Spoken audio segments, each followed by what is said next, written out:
Anyway, sorry, I'm just obsessed with buckets at the moment. Right, we're going to move on to Josh Sutton.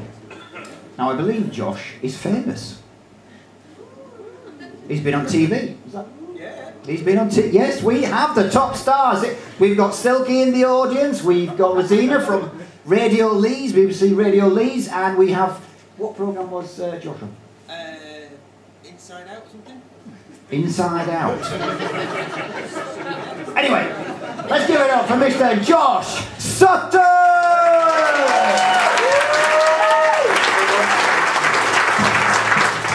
Inside Out, like my stomach feels at the moment. Was it Inside Out? It was Inside Out, yeah, it was. Yeah, Inside Out. Can everybody hear me? Yeah. Good stuff. Are you ready? Yeah. There you go. Well, it was the size of a tent that did it. It was a cool blue New Zealand number, weighing in at less than 2 kilograms. We'd not long before met at a party in Leeds, and we were now camping for a week on the island of Minorca.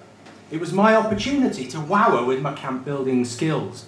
I thought I'd Ray Mears her into submission. And I knew that if the British Army poncho and the Trangia camping stove failed to impress, then I'd be back on that road to Singledom for a little while longer.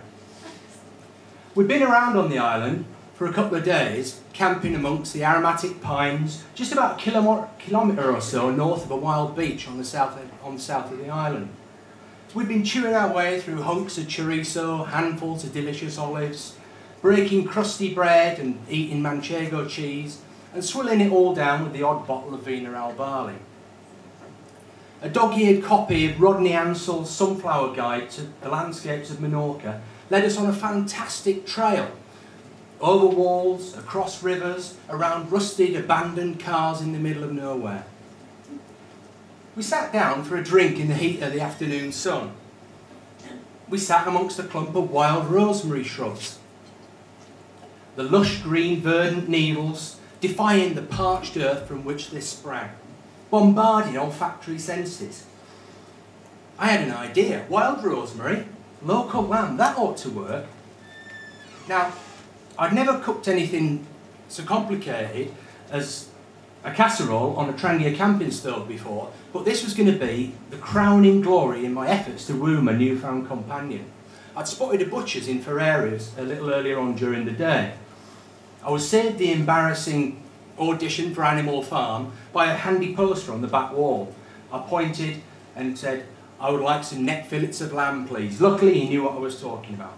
Back at the camp, I finally chopped an onion, diced a carrot, meat and 2 veg, I thought. Keep it simple. But then I remembered the garlic and abandoned all caution. Simmer the whole lot in a little olive oil for a couple of minutes, pour in a glass of wine, top up with water and let it simmer for about 45 minutes. The meal was fantastic. We sat outside the tent, dunking crusty bread and polished off the rest of the wine. Now, the lamb stew that I cooked up on Minorca must have worked some kind of magic. I knew she was the girl for me, but there was a lot more work needed doing. The Trangia camping stove may well stand as an exemplary icon of Scandinavian design, as a perfect piece of tessellatory genius, but it alone was not going to win the heart of the girl that had introduced me to tequila and champagne slammers. We returned to England, and I took the call a couple of weeks before the invite showed up. My pal Max was to wed a Texan the following spring. Be there or be square, he said. So I planned a trip, California camping, with a minor, or not so as it turned out, diversion to Dallas to witness and enjoy the betrothal of one of my oldest pals. The wedding was a riot, that's a different story altogether. Now, California camping is about as good as it gets. We worked our way slowly up Route 101, the coastal highway, up as far as Sinkioni State Park on the Lost Coast. I'd been rehearsing the words to my own proposal since we left San Francisco, and the plan was to stack the cards in my favour by applying a little bit of the Minorcan magic, in the hope of an affirmative answer. Pitched amongst various waypoints amongst the redwoods of northern California, I cooked my heart out. I plied her with lemon and coriander stuffed trout. We had honey and ginger marinated lamb kebabs. We had char grilled vegetable couscous and a whole range of salads like you've never seen before in your life. By the time we got to Ussel Beach, I was busting my heart out, cooking up a storm. I'd picked up a couple of centre cut pork loins on the way in, and I'd marinated them in a little olive oil, a twist of some fresh lime juice, some ripped basil leaves, and some fine chopped garlic. My heart was really beating now.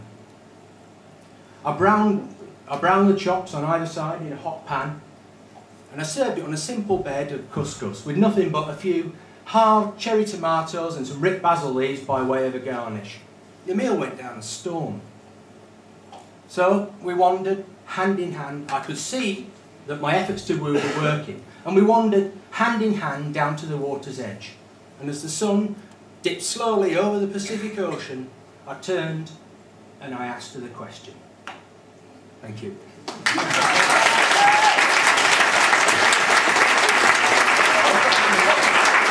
We're forgetting our manners.